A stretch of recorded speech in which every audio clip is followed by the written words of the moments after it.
ಆತ್ಮೀಯ 4 ಸಾರಿಗೆ ನಿಗಮದ ನೌಕರ ಬಂಧುಗಳೇ, ನಮಸ್ಕಾರ. ಬಂಧುಗಳೇ, ನೀವೆಲ್ಲ ಹೇಳ್ತಾ ಇದ್ದೀರಾ ಈ ಸಂಘಟನೆಗಳು ದೊಂಬರಾಟ ಆಡ್ತಾ ಇದ್ದಾವೆ, ದೊಂಬರಾಟಗಳನ್ನ ನಾವು ನೋಡ್ತಾ ಇದ್ದೇವೆ, ಇವ್ರಿಗೆ ಯಾವ ರೀತಿ ತಕ್ಕ ಪಾಠ ಕಲಿಸ್ಬೇಕು ಅಂತ ನಮ್ಗೆ ಈಗೀಗ ಅರ್ಥ ಆಗ್ತಾ ಇದೆ ಅಂಥೇಳಿ ಎಲ್ಲ ನೌಕರರು ಕಾಲ್ ಮಾಡ್ತಾಯಿದ್ರಿ. ಮೊನ್ನೆ ಏನು 2ನೇ ತಾರೀಕು ಮೀಟಿಂಗ್ ಆಯಿತು, ಆ ವಿಚಾರವಾಗಿ ಹಲವಾರು ಜನ ಅವತ್ತಿನಿಂದ ಇವತ್ತುವರೆಗೂ ಕಾಲ್ ಮಾಡ್ತಾಯಿದ್ದೀರಾ. ಕೆಲವೊಂದಷ್ಟು ಜನಕ್ಕೆ ಮಾತಾಡೋಕ್ಕಾಗ್ತಾ ಇದೆ, ನಾನು ಕೆಲವೊಂದಷ್ಟು ಜನಕ್ಕೆ ಮಾತಾಡೋಕ್ಕಾಗ್ತಾ ಇಲ್ಲ. ಇರಲಿ, ನಿಮ್ಮ ಏನು ಅನಿಸಿಕೆಗಳನ್ನ ಹೇಳ್ತಾ ಇದ್ದೀರಿ ಅದನ್ನು ನಾನು ಕೂಡ ಆಲಿಸ್ತಾ ಇದ್ದೀನಿ. ಅದಕ್ಕೆ ಪೂರ್ವಭಾಗಿಯಾಗಿ ಏನು ಇವತ್ತು 2ನೇ ತಾರೀಕು ಸಭೆ ಮಾಡಿದ್ರು, ಆ ಸಭೆಯಲ್ಲಿ ಏನೇನಾಯಿತು ಎತ್ತೆತ್ತಾಯಿತು ಅಂತೇಳಿ ಒಬ್ಬೊಬ್ಬರು ಒಂದೊಂದು ರೀತಿಯಲ್ಲಿ ಹೇಳಿಕೆಗಳು ಕೊಡ್ತಾ ಇದ್ದಾರೆ.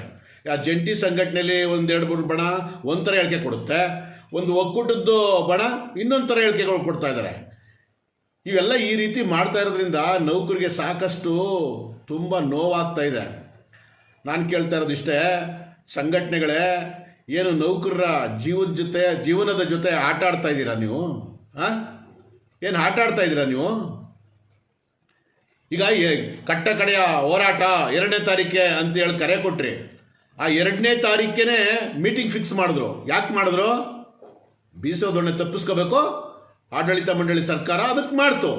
ಅದು ತಾವು ಹೋದ್ರಲ್ಲ, ಮಾನ್ಯ ವ್ಯವಸ್ಥಾಪಕ ನಿರ್ದೇಶಕರ ಹತ್ರ ಸಭೆ, ಅವರು ಅದೇ ರಾಗ ಅದೇ ಆಡುವ ರೀತಿಯಲ್ಲಿ ಹೇಳ್ತಾ ಇದ್ದಾರೆ ಅಂತ ಕೆಲವೊಂದಷ್ಟು ಜನ ಅಲ್ಲಿಗೆ ಹೋಗಿದ್ದಂಥ ಪದಾಧಿಕಾರಿಗಳು ನನಗೆ ತಿಳಿಸಿದಂಥದ್ದು ಏನಂದರೆ, ನೋಡ್ರಪ್ಪ, ಸರ್ಕಾರ 1-4-2025 ವೇತನ ಪರಿಷ್ಕರಣೆ ಮಾಡುವ ವಿಚಾರಕ್ಕೆ ಮಾತ್ರ ಮಾತುಕತೆಗೆ ಆಡುವಂಥ ವಿಚಾರ, ಮತ್ತು ಈಗೇನು 26 ತಿಂಗಳು ಕೊಡಬೇಕಾಗಿದೆ ರಿಯರ್ಸು, ಅದ್ರ ಬಗ್ಗೆ ಮಾತ್ರ ಮಾತಾಡಿ, ಬಾಕಿ ಉಳಿದಂಥದ್ದು ಏನೂ ಮಾತಾಡಬೇಡಿ, ಅದಕ್ಕೆ ಒಪ್ಕೊಳ್ಳೋದಾದರೆ ನೀವು ಮಾತಾಡಿ ಅನ್ನೋ ರೀತಿಯಲ್ಲಿ ಖಡಕ್ಕಾಗಿ ಸಂದೇಶ ಕೊಟ್ಟಿದ್ದಾರೆ. ಆದರೆ ಒಂದು ರೀತಿಯಲ್ಲಿ ಮಾಡ್ಕೊಳ್ಳಿ ಎದ್ದೋಗಿ ಅನ್ನೋ ರೀತಿಯಲ್ಲಿ ಮಾನ್ಯ ವ್ಯವಸ್ಥಾಪಕ ನಿರ್ದೇಶಕರು ಮಾತಾಡಿದ್ದಾರೆ ಅಂತ ಕೆಲವೊಂದಷ್ಟು ಜನ ತಿಳಿಸಿದ್ರು ನನಗೆ. ಆದರೆ ನಾನು ಕೇಳ್ತೇನೆ ವ್ಯವಸ್ಥಾಪಕ ನಿರ್ದೇಶಕರಿಗೆ, ಏನು 4 ವರ್ಷ ಇರ್ತಿರೋ, 5 ವರ್ಷ ಇರ್ತಿರೋ, 1 ವರ್ಷ ಇರ್ತಿರೋ ಗೊತ್ತಿಲ್ಲ, ಯಾವ್ಯಾವ ಸರ್ಕಾರ ಬಂದಾಗ ಆ ಸರ್ಕಾರಕ್ಕೆ ಯಾರ್ಯಾರು IAS IPS ಅಧಿಕಾರಿಗಳು ಬೇಕು ಅವ್ರನ್ನ ಹಾಕ್ಕೊಳ್ತಾರೆ. ಇಲ್ಲಿ ಶಾಶ್ವತವಾಗಿರೋರು ನಾವು ಸ್ವಾಮಿ. ಈಗ ನೀವೇನು ಈಗ ಬಂದಿದ್ದೀರಲ್ಲ, ಈಗ 1 ವರ್ಷ ಆಯಿತೋ, 8 ತಿಂಗಳಾಯಿತೋ, 6 ತಿಂಗಳಾಯಿತೋ, ನೀವು ಏನು ದುಡಿತಾ ಇದ್ದೀರಿ, ಆ ದುಡಿಯೋ ಸಂಬಳನ ನಿಮಗೆ ಕೊಡದಲ್ಲೇ ಇದ್ದರೆ ನೀವು ಸುಮ್ಮನೆ ಇರ್ತೀರಾ ಸ್ವಾಮಿ? ನೀವು ಸುಮ್ಮನೆ ಇರ್ತೀರಾ?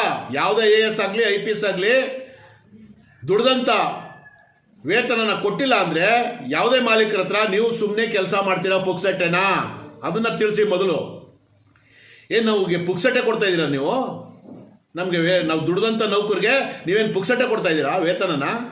ಇಷ್ಟೇ ಕೊಡ್ತೀವಿ ಅಷ್ಟೇ ಕೊಡ್ತೀವಿ ಅಂತಂದರೆ ಕಾನೂನಾತ್ಮಕವಾಗಿ ಏನು ಕೊಡ್ಬೇಕು ಅದನ್ನು ಕೊಡಿ ಸ್ವಾಮಿ. ಇವತ್ತೇನು ನೀವೇನು ಹೊಸ್ದಾಗಿ ಕಾನೂನು ಮಾಡಿಲ್ಲ. ಯಾವ ಸರ್ಕಾರ ಏನಾದ್ರು ಕಾನೂನು ಮಾಡಿದ್ಯಾ? ಕೈಗಾರಿಕಾ ಒಪ್ಪಂದ ಚೇಂಜ್ ಮಾಡಿದ್ಯಾ? 3 ವರ್ಷಕ್ಕೊಂದ್ಸಲ, 2 ವರ್ಷಕ್ಕೊಂದ್ಸಲ, 1 ವರ್ಷಕ್ಕೊಂದ್ಸಲ, ಇಲ್ಲ 5 ವರ್ಷಕ್ಕೊಂದ್ಸಲ ನೀನು ಚೇಂಜ್ ಮಾಡಿದಾರಾ? ಆಗ್ತಿರೋದೇನು 4 ವರ್ಷಕ್ಕೊಂಥರ ವೇತನ ಪರಿಷ್ಕರಣೆ ಅನ್ನುವಂಥ ವಿಚಾರ. ಆದರೆ ಸರ್ಕಾರ ನುಣುಚ್ಕೋ ಕೆಲಸಗಳು ಮಾಡ್ತಾ ಇದೆ. ಅಲ್ಲ ಸ್ವಾಮಿ, 5 ಗ್ಯಾರಂಟಿ ತಂದ್ರಿ. 5 ಗ್ಯಾರಂಟಿನಲ್ಲಿ 4 ಕೆಲಸ ಮಾಡ್ತಾ ಇದ್ದಾವೋ ಇಲ್ವೋ, ಅದಕ್ಕೆ ಏನು ಭ್ರಷ್ಟಾಚಾರ ಆಗ್ತಾ ಇದೆಯೋ ಅಲ್ವೋ ಗೊತ್ತಿಲ್ಲ ನನಗೆ. ಆದರೆ ಶಕ್ತಿ ಯೋಜನೆಯಲ್ಲಿ ತುಂಬ ಸರ್ಕಾರಕ್ಕೆ ತುಂಬ ಹೆಸರು ಬಂದಿದೆ. ಎಲ್ಲ ಕಡೆ ಹೇಳಿಕೆ ಕೊಡ್ತಾ ಇದ್ದೀರಿ, ನಮ್ಮ ಹತ್ರ ಹಣ ಇದೆ, ನಮ್ಗೆ ಯಾವುದೇ ರೀತಿಯ ಅಭಿವೃದ್ಧಿ ಮಾಡಲಿಕ್ಕೆ ಕುಂಠಿತವಾಗ್ತಾ ಇಲ್ಲ, ಹಣ ತುಂಬ ಇದೆ ಅಂತ ಹಲವಾರು ಈಗ ಮೀಡಿಯಾಗಳಲ್ಲಿ ನೋಡ್ತಾ ಇದ್ದೀನಿ. ಹಲವಾರು ರೀತಿಯಲ್ಲಿ ಸಾಲ ಮಾಡಿದ್ದಾರೆ ಸಿದ್ದರಾಮಯ್ಯನವರು. ಸಾಲ ಮಾಡಿ ಇವತ್ತು ಗ್ಯಾರಂಟಿಗಳಿಗೆ ತುಂಬಿಸುವಂಥ ಕೆಲಸಗಳು ಮಾಡ್ತಾ ಇದ್ದಾರೆ, ಹಾಗೆ ಹೀಗೆ ಅಂತ. ಅಲ್ಲ ಸ್ವಾಮಿ, ನೌಕರರು ಮತ್ತು ಸಾರ್ವಜನಿಕರು ನಿಮ್ಮನ್ನೇನಾರು ಕೇಳಿದ್ರಾ? ಈ 5 ಗ್ಯಾರಂಟಿನ ನಮಗೆ ಕೊಡಿ, ಆ ಕೊಡದಲ್ಲೇ ಇದ್ರೆ ನಮ್ಮ ಜೀವನ ನಡೀತದೆ ಅಂತ ಏನಾರು ಕೇಳಿದ್ರಾ?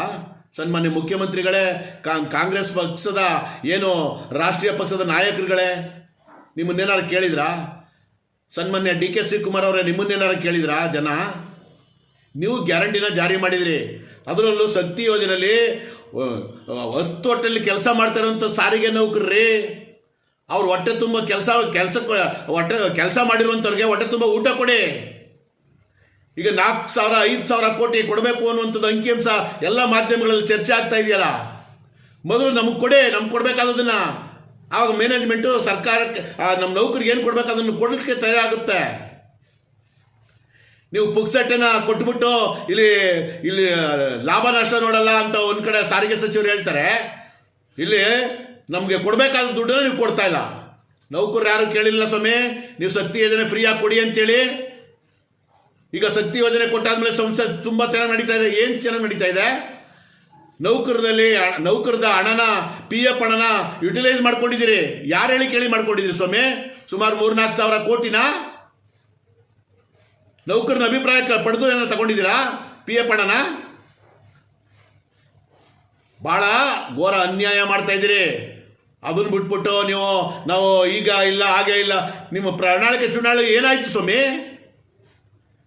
ಸನ್ಮಾನ್ಯ ಸಾರಿಗೆ ಸಚಿವರೇ ಹಲವಾರು ಜಾಗಗಳಲ್ಲಿ ಹೇಳಿದಿರಲ್ಲ, ಹಲವಾರು ರೀತಿ ಹೇಳಿಕೆಗಳು ಕೊಟ್ಟಿದ್ರಲ್ಲ, ಏನಾಯ್ತು? ನಾವು ಯಾರೂ ಶಕ್ತಿ ಯೋಜನೆನ ಫ್ರೀಯಾಗಿ ಕೊಡಿ ಅಂತ ಕೇಳಿಲ್ಲ. ನೌಕರರು ನಾವು ದುಡ್ದಿದ್ದೀವಿ, ನಮ್ಮ ದುಡ್ದಿದ್ರೆ ಪಾಲ್ ಕೊಡಿ ಅಂತ ಕೇಳ್ತಾ ಇದ್ದೀವಿ. ಭಿಕ್ಷೆ ಕೇಳ್ತಾ ಇಲ್ಲ ಸ್ವಾಮಿ. ನಾವು ದುಡ್ದಿದ್ದೀವಲ್ಲ ಅದನ್ನು ಕೇಳ್ತಾ ಇದ್ದೀವಿ. ನಿಮ್ಮ ಹತ್ರ ಭಿಕ್ಷೆ ಕೇಳ್ತಾ ಇಲ್ಲ. ಬೇರೆ ಎಲ್ಲದಕ್ಕೂ ಖರ್ಚು ಮಾಡೋಕ್ಕೆ ನಿಮ್ಮ ಹತ್ರ ದುಡ್ಡಿದೆ. ನೋಡೋಣ, ನಾಳೆ ಬಜೆಟ್ ಇದೆ. ಆ ಬಜೆಟ್ನಲ್ಲಿ ನಮ್ಮ ಸಾರಿಗೆ ನೌಕರಿಗೆ ಏನು ಕೊಡ್ತೀರಾ, ಏನು ಬಿಡ್ತೀರಾ, ಯಾವ ರೀತಿ ಆಗುತ್ತೆ ಅನ್ನೋದನ್ನು ಕೂಡ ನಾವು ಆಲಿಸ್ತೀವಿ. ಅದರ ನಂತರ ಮಾತಾಡ್ತೀವಿ ಸ್ವಾಮಿ. ನಿಮ್ಮ ಹತ್ರ ಏನು ಭಿಕ್ಷೆ ಕೇಳ್ತಾ ಇಲ್ಲ, ವಿಧಾನಸೌಧ ಬರ್ಕೊಡಿ ಅಂತ ಕೇಳ್ತಾ ಇಲ್ಲ. ಮೈಸೂರಿನಲ್ಲಿ ಅಲ್ಲೇನೇನೋ ಹಗರಣ ಆಯಿತು, ಹಾಗೆ ಹೇಗೆ ಅಂತೇಳಿ ಎಲ್ಲ ಪಬ್ಲಿಕ್ಕಲ್ಲಿ ಪ್ರಚಾರ ಆಯಿತು. ಅದನ್ನು ಹೆಂಗಾರ ಲೂಟಿ ಮಾಡ್ಕೊಳ್ಳಿ ಸ್ವಾಮಿ. ನೀವು ಕೇಳೋದಂತ ಜನ ಇದ್ದಾರಲ್ಲಿ. 14 ಸೈಟ್ ಇದು ಮಾಡಿದ್ರಂತೆ, ಹಂಗೆ ಮಾಡಿದ್ರಂತೆ, ಹಿಂಗೆ ಮಾಡಿದ್ರಂತೆ ಅಂತೇಳಿ ಏನೇನೋ ಈ ಮಾಧ್ಯಮಗಳಲ್ಲಿ ಕೇಳ್ಪಟ್ಟೆ. ಅದು ಏನು ಮಾಡಿದ್ರು ಬಿಟ್ಟಿದ್ರೆ ನಮಗೆ ಗೊತ್ತಿಲ್ಲ ಸ್ವಾಮಿ. ನಮಗೆ ಕೊಡಬೇಕಾದದನ್ನ ಕಾನೂನಾತ್ಮಕವಾಗಿ ಕೊಡಬೇಕಾದನ್ನ 38 ತಿಂಗಳು ಅರಿಯರ್ಸ್ ಏನು ಕೊಡಬೇಕು ಅದನ್ನು ಕೊಡಿ. ಕರೋನಾ ಅಂತ ಹೇಳ್ತಿರಲ್ಲ, ಕರೋನಾದಲ್ಲಿ ಕೆಲಸ ಮಾಡಿ ಸತ್ರಲ್ಲ 30 ಲಕ್ಷ ಪರಿಹಾರ ಕೊಡ್ತೀವಿ ಅಂತ ಆದೇಶ ಮಾಡಿದ್ರಲ್ಲ, 7 ಜನಕ್ಕೆ ಕೊಟ್ಟು ಯಾವುದೇ ನೌಕರು ಬಾಕಿಯವ್ರಿಗೆ ಕೊಟ್ಟಿಲ್ಲ. ಪಾಪ ಆ ಕುಟುಂಬ ಏನು ಮಾಡ್ಬೇಕ್ರಿ? ಬಾಯ್ ಬಡ್ಕತಾ ಇದೆ ಆ ಕುಟುಂಬ. ಅವ್ರನ್ನ ನಂಬ್ಕೊಂಡು ಜೀವನ ಮಾಡ್ತಿದ್ದಂಥದ್ದು ಕುಟುಂಬ. ಆ ನೌಕರಿಗೆ 30 ಲಕ್ಷ ರೂಪಾಯಿ ದುಡ್ಡು ಕೊಡ್ಬೇಕಲ್ಲ, ಯಾವತ್ತು ಕೊಡ್ತೀರಿ? ಇನ್ಯಾವಾಗ ಕೊಡ್ತೀರಿ? ಮಾತತ್ರ ದುಡ್ಡಿಲ್ಲ ಅಂತಿರಲ್ಲ. ನಮಗೆ ಕೊಡಬೇಕಾದನ್ನ ಮೊದಲು ಕೊಡಿ ಸ್ವಾಮಿ. ನಮ್ಮ ಸಂಸ್ಥೆಗೆ ಬರಬೇಕಾದದನ್ನ ಕೊಡಿ. ನಮಗೆ ಯುಟಿಲೈಸ್ ಆಗುತ್ತೆ ಬಿಡಿ ಭಾಗಗಳಿಗೆ ಮತ್ತು ಡೀಸೆಲ್ಗೆ, ನಮ್ಮ ವೇತನ ಕೊಡಲಿಕ್ಕೆ ಎಲ್ಲದಕ್ಕೂ ಅನುಕೂಲ ಆಗುತ್ತೆ. ಸರಿಯಾದ ಟೈಮಿಗೆ ಕೊಡದಲ್ಲೇ ನೀವು ಸುಮ್ಮನೆ ಅನಾವಶ್ಯಕವಾಗಿ ಶಕ್ತಿ ಯೋಜನೆ ಜಾರಿ ಫ್ರೀ ಮಾಡಿಬಿಟ್ಟಿದ್ದಾನೆ ನೌಕರಿಗೆ ಹೊಟ್ಟೆ ಮೇಲೆ ಹೊಡಿತಾ ಇದ್ದೀರಾ, ಬಾಯಿಗೆ ಮಣ್ಣು ಹಾಕ್ತಾ ಇದ್ದೀರಿ ಸ್ವಾಮಿ ತಾವು. ಇದು 3ನೇ ಬಾರಿ ಸಾರಿಗೆ ಸಚಿವರು. ಅವ್ರು ಹಿರಿಯರು ಬೇರೆ ಇದ್ದಾರೆ. ಇದನ್ನ ಅವ್ರು ಅರ್ಥ ಮಾಡ್ಕೋಬೇಕು. ನಮ್ಮ ನೌಕರರು ಭಾಳ ತಾಳ್ಮೆಯಿಂದ ಕಾಯ್ತಾ ಇದ್ದಾರೆ ಅಂತ. ನಮ್ಮ ನೌಕರು ಭಾಳ ಮುಗ್ಧರು. ಯಾರೋ ಒಂದು ಒಳ್ಳೆ ಮಾತಾಡ್ತಾರೆ, ಅವ್ರಿಗೆ ಕೈ ತಪ್ಪಲೆ ಬಡಿತಾರೆ, ವಿಸಿಳ್ಳೆ ಹೊಡಿತಾರೆ, ಅವ್ರಿಗೆ ಹಾಲು ಅಭಿಷೇಕ ಮಾಡ್ತಾರೆ. ಅದನ್ನ ಯುಟಿಲೈಸ್ ಮಾಡಿಕೊಂಡು ನೌಕರಿಗೆ ಕೊಡಬೇಕಾದದನ್ನ ಅವ್ರಿಗೆ ಬಾಯಿಗೆ ಮಣ್ಣು ಹಾಕ್ತಿರಲ್ಲ. ನಿಮ್ಗೇನಾದ್ರೂ ನಾಚಿಕೆ ಮಾನ ಮರ್ಯಾದೆ ಇದೆಯಾ ಸ್ವಾಮಿ? ಅದಿದ್ದಿದ್ರೆ ನಮ್ಮ ನೌಕರು ಕೊಡಬೇಕಾದದನ್ನ ಕೊಡ್ತಾ ಇದ್ರಿ. ಯಾಕೆ ಅಂತಂದ್ರೆ ಉಳಿದಂತೆ ಹಲವಾರು ನಿಗಮ ಮಂಡಳಿಗಳು ಒಟ್ಟು ಟೋಟಲಿ ನಮ್ಮ 4 ಸಾರಿಗೆ ಸಂಸ್ಥೆ ಸೇರಿ 125 ಸಾರ್ವಜನಿಕ ಉದ್ಯಮಿಗಳಿವೆ. 4 ನಿಗಮ ಬಿಟ್ಟು ಬಾಕಿ ಅವಕ್ಕೆಲ್ಲ ಒಳ್ಳೆ ವೇತನ ಇದೆ. ಬಾಕಿ ಅವಕ್ಕೆಲ್ಲರಿಗೂ 6ನೇ ವೇತನ, ಮತ್ತೊಂದು ವೇತನ ಎಲ್ಲ ಕೊಡ್ತಾ ಇದ್ರಿ, ಸಮಾನ ವೇತನ ಎಲ್ಲ ಕೊಡ್ತೀರಿ. ಆದರೆ ಏನೋ ಹೇಳ್ತಾರಲ್ಲ, ಗಾದೆ ಹೇಳ್ತಾರೆ, ಗೇದು ಎತ್ತಿಗೆ ಹುಲ್ಲಾಕಲ್ಲ ಅಂತ. ಅಂದರೆ ಹಂಗೆ ದುಡ್ದಂಥ ನೌಕರಿಗೆ ನೀವು ಅನ್ನ ಹಾಕಲ್ಲ, ಮಣ್ಣು ಹಾಕ್ತೀರಿ. ಏನು ಹೇಳಿ ಮಣ್ಣು ಹಾಕ್ತಾ ಇದ್ರಿ ಸ್ವಾಮಿ ತಾವು. ಜೊತೆಗೆ ಒಂದು ಈಗ ಏನು 2ನೇ ತಾರೀಕು ಮೀಟಿಂಗ್ ಮಾಡ್ಕೊ ಬಂದ್ರಲ್ಲ ಅವರು ಮಹಾನ್ ಭಾವರು, ಕಟ್ಟ ಕಡೆಯ ಹೋರಾಟ 2ನೇ ತಾರೀಕು ಕಟ್ಟ ಕಡೆಯ ಹೋರಾಟ ಅಂದರೆ 2ನೇ ತಾರೀಕಿಗೆ ಸಭೆ ಕೂರಿಸ್ಬಿಟ್ಟು ಅಲ್ಲೇ ಮಣ್ಣು ಮಾಡಿಬಿಟ್ರು. ಹೆಂಗೆ ಹೊರಗಡೆ ಬಂದಿದ್ದಾನೆ ಒಬ್ಬೊಬ್ರು ಒಂದೊಂಥರ ಹೇಳಿಕೆಗಳು ಕೊಡ್ತಾ ಇದ್ದಾರೆ. ಒಂದು ಯಾವುದೋ ಒಂದು ಟಿವಿನಲ್ಲಿ ಜಂಟಿ ಸಂಘಟನೆ ಇನ್ನೊಂದು ಭಾಗ ಹೇಳ್ತದೆ, ನಾವು ಹಂಗೆ ಮಾಡ್ಬಿಡ್ತೀವಿ ಹಿಂಗೆ ಮಾಡ್ಬಿಡ್ತೀವಿ ಅಂತ ಪುಂಗುದ್ದು. ಏನು ಮಾಡಿದ್ರಪ್ಪ? 2 ವರ್ಷದಿಂದ ಬರೀ ಇದೇ ಕತೆ ಹೇಳ್ತಾ ಇದ್ರಿ. ನಾವು ಮುಸ್ಕರ ಕರೆ ಕೊಡ್ತೀವಿ, ಇದು ಡೆಡ್ ಲೈನು, ಅದು ಡೆಡ್ ಲೈನು, ಹಂಗೆ ಮಾಡ್ಬಿಡ್ತೀವಿ ಹಿಂಗೆ ಮಾಡ್ಬಿಡ್ತೀವಿ. ಏನು ಮಾಡಿದ್ರಿ? ಈ ಹಬ್ಬ ಬತ್ತು, ಆ ಹಬ್ಬ ಬತ್ತು, ಎಲ್ಲ ಹೋದ ವರ್ಷ ಆ ವರ್ಷ ಎಲ್ಲ ಹೊಂಟೋಯ್ತು. ಈಗ ನೆಕ್ಸ್ಟ್ ಈ ವರ್ಷ ಶುರುವಾಗಿದೆ. ಈಗ ಉಗಾದಿ ಮುಂದೆ ಆ ಹೋಳಿಗೆ ಕೊಡ್ತೀವಿ ಅಂತನಾ? ಆಮೇಲೆ ನಾವೇ ಮಾಡಿಸಿದ್ದು ನೀವೇ ಮಾಡಿಸೋದು ಅಂದರೆ ನೀವು ಮಾಡಿಸೋದಕ್ಕೇನೆ ಇರೋದ್ರಿ ಸಂಘಟನೆಗಳು. ಯಾಕೆ ಕಟ್ಟಿದೆ ಸಂಘಟನೆನ? ನಿಮ್ಮ ಹಕ್ಕು ರೀ ಅದು. ಸಂಘಟನೆ ಮಾಡಿರುವಂಥದ್ದು, ಸಂಘಟನೆ ನ್ಯಾಯ ಕೊಡಿಸ್ಬೇಕಾದದ್ದು ನಿಮ್ಮ ಹಕ್ಕು. ನಾನು ಮಾಡಿಸ್ದೆ, ಅದು ನಾನು ಮಾಡಿಸ್ದೆ, ಇದು ನಾನು ಮಾಡಿಸ್ದೆ ಅಂತ ಕಿತ್ತಾಡ್ತಾ ಇದ್ರಲ್ಲ, ನಾಯಿಗಳು ಕಿತ್ತಾಡ್ದಂಗೆ. ಸರಿನಾ ಇದು? ಇದು ನಾನು ಹೇಳ್ತಾ ಇರೋದಲ್ಲ, ನೌಕರರ ಅಳಲು, ನೌಕರರ ಕೂಗು. ನೌಕರು ಏಳಿಸ್ತಾ ಇದ್ದಾರೆ. ಅಣ್ಣ ನೀನಾದರೂ ಮಾತಾಡೋಣ, ಇವರು ಇಷ್ಟೊಂದು ಅನ್ಯಾಯ ಮಾಡ್ತಾ ಇದ್ದಾರೆ, ನೀವಾದ್ರೂ ಕೇಳೋಣ ಅಂತ ಹೇಳ್ತಾ ಇದ್ದಾರೆ ನನಗೆ. ಅವ್ರ ಆಕ್ರೋಶ ಬರಿತಾ ಒಸಿಯಲ್ಲ. ಬೀದರಿಂದ ಪಾಪ ಕೆಲವೊಂದಷ್ಟು ಜನ ಫೋನ್ ಮಾಡಿ ಹೇಳ್ತಾರೆ, ಅವರ ಆಕ್ರೋಶ ಅಷ್ಟು ಬೈತಾ ಇದ್ದಾರೆ. ಇವ್ರಿಗೆ ಇವ್ರಿಗೆ ಏನಾಗುತ್ತೆ ಅಂದರೆ ನಮ್ಮ ಸಾಪ ಖಂಡಿತ ತಟ್ಟುತ್ತೆ, ಅದು ತಟ್ಟದೆ ಬಿಡಲ್ಲ ಅಂತ ಅವರು ಸಾಪಾಗ್ತಾ ಇದ್ದಾರೆ ರೀ. ಒಬ್ಬರು ನೀವು ಹಂಗೆ ಹೇಳ್ತೀರಿ. ಜಂಟಿ ಸಂಘಟನೆ ಇನ್ನೊಂದು ಭಾಗ ವಿಜಯ ಭಾಸ್ಕರ್ ಅವರು ಮೊನ್ನೆ ಒಂದು ವಿಡಿಯೋ ಮಾಡಾಕ್ತಾರೆ. ಏನಂತ? ವ್ಯವಸ್ಥಾಪಕ ನಿರ್ದೇಶಕರು ಈಗ ಈ ಥರ ಹೇಳಿದ್ದಾರೆ, ಏನು 1/4/2025 ಹಿಂಗೆ ಕೊಡ್ತೀವಿ ಅಂತ ಹೇಳಿದ್ದಾರೆ. ನಾವು ಅವ್ರಿಗೆ ಮನವರಿಕೆ ಮಾಡಿದ್ದೀವಿ. 1/24 ಕೊಡಬೇಕು, ಯಾಕೆ ಕೊಡಬೇಕು, ಹೆಂಗೆ ಕೊಡಬೇಕು ಅನ್ನೋದನ್ನ ಮನವರಿಕೆ ಮಾಡಿದ್ದೀವಿ ಅಂತಾರೆ. ಜೊತೆಗೆ 38 ತಿಂಗಳು ಅರಿಯರ್ಸು ಯಾಕೆ ಕೊಡಬೇಕು, ಹೆಂಗೆ ಕೊಡಬೇಕು, ಯಾವ ರೀತಿ ಕೊಡಬೇಕು ಅನ್ನೋದನ್ನ ನಾವು ಮನವರಿಕೆ ಮಾಡಿದ್ದೀವಿ ಅಂತ ಹೇಳ್ತಾರೆ.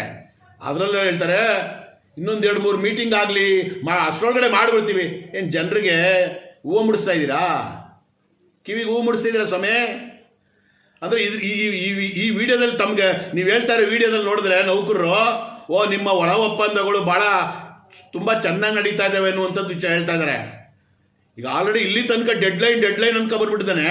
ಈಗ ಇನ್ನೂ 2-3 ಮೀಟಿಂಗ್ ಅಂತಂದರೆ ಮುಂದೆ ಚುನಾವಣೆಗಳು ಬರ್ತಾ ಇದ್ದಾವೆ, ಸಾಲು ಚುನಾವಣೆ. BBMP ಇರ್ಬೋದು, ZP ಇರ್ಬೋದು, TP ಇರ್ಬೋದು, ಮತ್ತು ಗ್ರಾಮ ಪಂಚಾಯತಿ ಇರ್ಬೋದು, ನೀತಿ ಸಂಹಿತೆಗಳು ಬರ್ತವೆ. ಅಂದರೆ ನಿಮ್ಮ ಲೆಕ್ಕಗಳೇನೋ ಒಟ್ಟಾರೆ 27 ತಗೊಂಡೋಗ್ಬೇಕು ಅನ್ನೋದು ಉದ್ದೇಶನಾ? ಯಾಕ್ರಿ ನೌಕರ ಬಾಳಲ್ಲಿ ಇಷ್ಟೊಂದು ಚೆಲ್ಲಾಟ ಆಡ್ತಾ ಇದ್ರಿ ಸಂಘಟನೆಗಳಿಗೆ? ನಾನು ಕೇಳ್ಕೊಳ್ಳೋದಿಷ್ಟೇ, ಭಾಳ ತುಂಬ ನೋವಾಗ್ತಾ ಇದೆ. ಈ ಟಿವಿನಲ್ಲಿ ಜಂಟಿ ಸಂಘಟನೆ ಇನ್ನೊಬ್ಬ ಏನು ತಯ್ಯೋ ಮಾರೋ ಅಂತ ಕುಡ್ದದ್ದು, ಈಗಾಗೋಯ್ತು ಆಗಾಗೋಯ್ತು, ಹಿಂಗೆ ಮಾಡ್ಬಿಡ್ತೀವಿ ಹಂಗೆ ಮಾಡ್ಬಿಡ್ತೀವಿ, ಹೋಳಿಗೆ ಹಬ್ಬಕ್ಕೆ ಹಂಗೆ ಮಾಡ್ಬಿಡ್ತೀವಿ, ಯುಗಾದಿಗೆ ಹಂಗೆ ಮಾಡ್ಬಿಡ್ತೀವಿ, ದೀಪಾವಳಿಗೆ ಪಟಾಕಿ ಹೊಡೆದ್ಬಿಡ್ತೀವಿ. ಏನು ಪಟಾಕಿ ಹೊಡಿತೀರಪ್ಪ? ಬರೀ ಬಾಯಲ್ಲಿ ಟಿವಿ ಮಾಧ್ಯಮದಲ್ಲಿ ಪಟಾಕಿ ಹೊಡೀರಿ ಅಷ್ಟೇ. ನಿಮ್ಮದೇ ಜಂಟಿ ಸಂಘಟನೆಯಲ್ಲಿ ವಿಜಯ ಭಾಸ್ಕರ್ ಅವರು ಈ ರೀತಿ ಹೇಳಿಕೆ ಕೊಡ್ತಾರಲ್ಲ, ಇದನ್ನ ಯಾರು ಹೇಳ್ಕೊಟ್ರಿ? ಯಾರು ಹೇಳ್ಕೊಟ್ಟವ್ರು ಇದನ್ನ? ಒಂದು ಕಡೆ ಇದಾಯ್ತು, ಇನ್ನೊಂದು ಒಕ್ಕೂಟದ್ದು ಅವರು ಒಂಥರ ಮಾಡಿದ್ರೆ ನಾನು ಒಂಥರ ಮಾಡ್ತಾ ಇದ್ದೀನಿ ಅಂತೀರಪ್ಪ.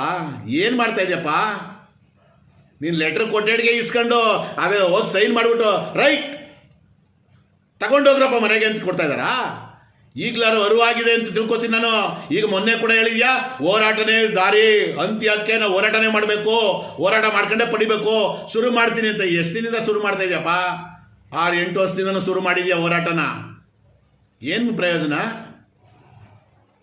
ಈಗ ಶುರು ಮಾಡೋ. ಈಗ ಅವ್ರಿಗೆ ಆಲ್ರೆಡಿ ಕೈ ಬಿಟ್ಟಿರೋ ಲೆಕ್ಕಾಚಾರ ಕಾಣಿಸ್ತಾ ಇದೆ ಜಂಟಿ ಸಂಘಟನೆಯವರು. ಹೆಂಗೆ ಅಂದರೆ ಇವ್ರು ಮೊನ್ನೆ ವಿಡಿಯೋ ಮಾಡಿ ಇನ್ನೂ 3-4 ಸಭೆಗಳಾದ ತಕ್ಷಣ ನಾವು ಸರಿ ಮಾಡಿಬಿಡ್ತೀವಿ, ನೌಕರರ ತಲೆ ಮೇಲೆ ಚಪ್ಪಡಿ ಎಳೆದು ಬಿಡ್ತೀವಿ ಅಂತನಾ? ನಿಮಗೆಲ್ಲ ಒಂದು ರೀತಿಯಲ್ಲಿ ನಾಚಿಕೆ ಆಗಬೇಕು. ಒಕ್ಕೂಡ್ತಾರೆ ನೌಕರರು ನಿಮ್ಮನ್ನು ಬೆಂಬಲಿಸಿ ಇಷ್ಟೊಂದು ಬೆಳೆಸಿದ್ದು ಏನಕ್ಕೆ ಗೊತ್ತಾ? ಏನೋ ನೌಕರು ಒಳ್ಳೇದಾಗುತ್ತೆ, ಒಳ್ಳೇದು ಮಾಡ್ತಾರೆ ಅಂತ ಕಾಯ್ತಾ ಇದ್ರು. ಹಳೆ ಸಂಘಟನೆಗಳಿಗಿಂತ ನೀವು ಅವ್ರಿಗಿಂತ ವರ್ಷ ಆಗ್ಬಿಟ್ರಲ್ಲಪ್ಪ, ಅವ್ರಿಗಿಂತ ವರ್ಷ ಆಗ್ಬಿಟ್ರಲ್ಲ. ಅವ್ರು ಹಿಂದೆ ನೀನು ಏನು ಹೇಳ್ಕೊಬಂದೆ? 4 ಗೋಡೆಗಳ ಮಧ್ಯ ಟೀ ಕಾಫಿ ಕುಡ್ಕೊಂಡು ಎದ್ದು ಬರ್ತಾರೆ. ಈಗ ನೀವೇನು ಮಾಡ್ತಾ ಇದ್ದೀರಿ? 16 ಗೋಡೆಯಲ್ಲಿ ಮಾಡ್ತಾ ಇದ್ದೀರಾ ನೀವು? ಅದೇ ಟೀ ಕಾಫಿ ಕುಡ್ಕೊಂಡು 16 ಏನು ಸಭೆಗಳು ಮಾಡ್ಕೊಂಡು ಬರ್ತಾ ಇದ್ದೀರಿ. ಅದರ ನೌಕರಿಗೆ ಏನು ಕೊಡಿಸ್ತಾ ಇದ್ದೀರಿ? ಸರ್ಕಾರನೇ ಒಂದು ಹಂತ ಬಂದು 26 ತಿಂಗಳು ಕೊಡ್ತೀವಿ ಅಂತ ಹೇಳಿದ್ದಾರೆ. 1/4/2025 ಬಂದಿದ್ದಾರೆ. ಅಲ್ಲಿಗೆ ಅದು 15 ತಿಂಗಳು, ಇದು 1 ವರ್ಷದ್ದು. ಇದನ್ನು ಪಟ್ಟಿಡಿದು ಯಾಕ್ರಿ ಮಾಡೋಕ್ಕಾಗಲ್ಲ? ಯಾಕೆ ಮಾಡೋಕ್ಕಾಗಲ್ಲ?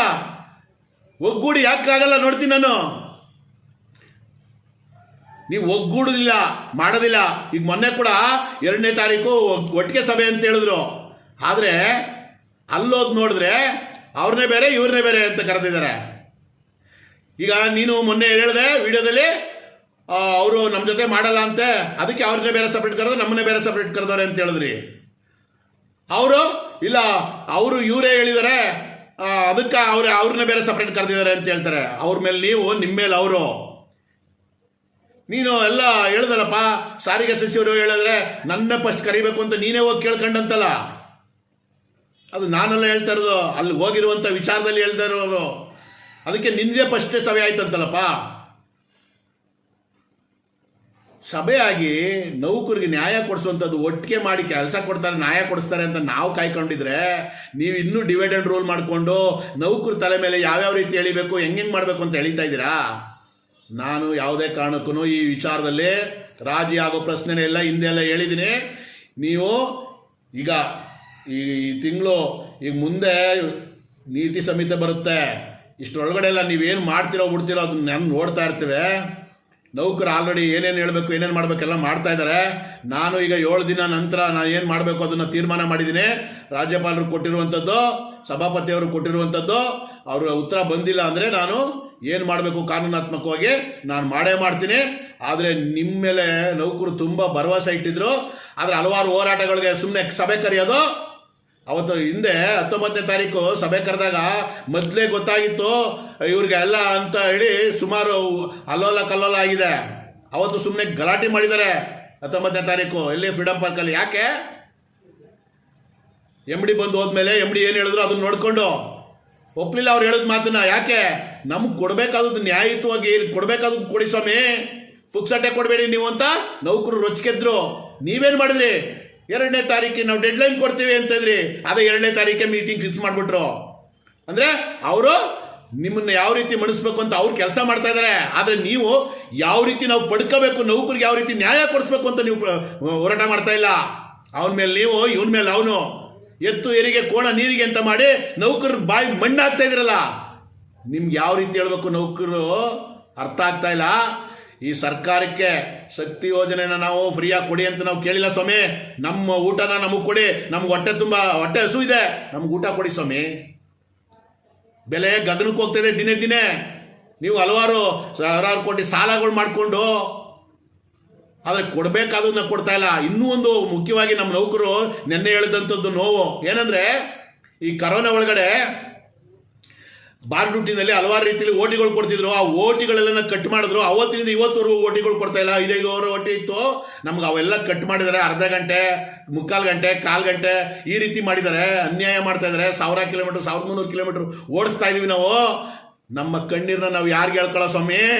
ರಕ್ತ ಬರ್ತಾ ಇದೆ ನಮ್ಗೆ ಕಣ್ಣಲ್ಲಿ. ನಾವು ಕೇಳಕ್ಕೋದ್ರೆ ನಮ್ಮನ್ನ ಬಲಿ ಮಾಡ್ಬಿಡ್ತಾರೆ ಅಂತ ನಾವು ಸುಮ್ಮನೆ ತಪ್ಪಿದೀವಿ ಸ್ವಾಮಿ ಅಂತ ಅಳಲು ತೋಡ್ಕೊತಾ ಇದ್ದಾರೆ. ಅದನ್ನ ಸಂಘಟನೆಗಳು ನೀವು ಮಾಡಬೇಕಾಗಿತ್ತು. ನಿಮ್ಮ ಜವಾಬ್ದಾರಿ ಅದು. ನೀವು ಮಾಡಲಿಲ್ಲ.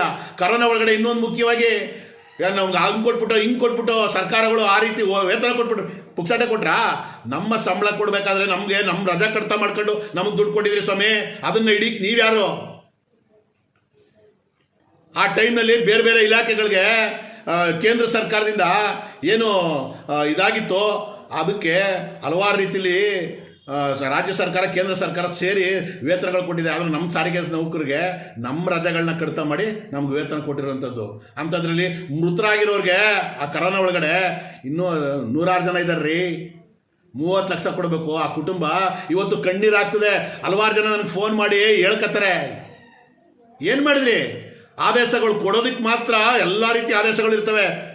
ಅದು ಕಿತ್ಕೊಳ್ಳೋಕ್ಕೆ ನಿಮಗೆ 108 ಕಾನೂನು ರೀತಿಯಲ್ಲಿ ಆದೇಶ ಮಾಡ್ತೀರಿ.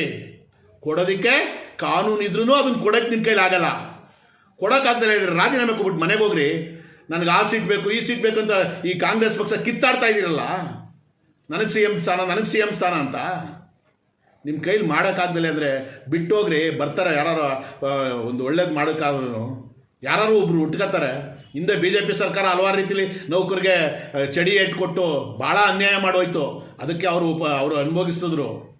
ಈಗ ನಿಮ್ಮನ್ನು ಕಾಯ್ತಾ ಇದ್ದಾರೆ ನೌಕರು, ಸರಿಯಾದ ಪಾಠ ಕಲಿಸ್ತಾರೆ. ಈ ವಿಡಿಯೋ ಲಾಂಗ್ ಆಗ್ತಾ ಇದೆ. ದಯಮಾಡಿ ಸಾರಿಗೆ ನೌಕರಲ್ಲಿ ನನ್ನ ಮನವಿ, ಇದು ನನ್ನ ಮನದಾಳದ ಮಾತಲ್ಲ, ಸಾರಿಗೆ ನೌಕರ ಮನದಾಳದ ಮಾತು. ನಾನು ಯಾರನ್ನು ನೋಯಿಸ್ಬೇಕು, ನಾನು ಯಾರಿಗೂ ಮಾತಾಡಬೇಕು ಅಂತ ನನ್ನ ಉದ್ದೇಶ ಇಲ್ಲ.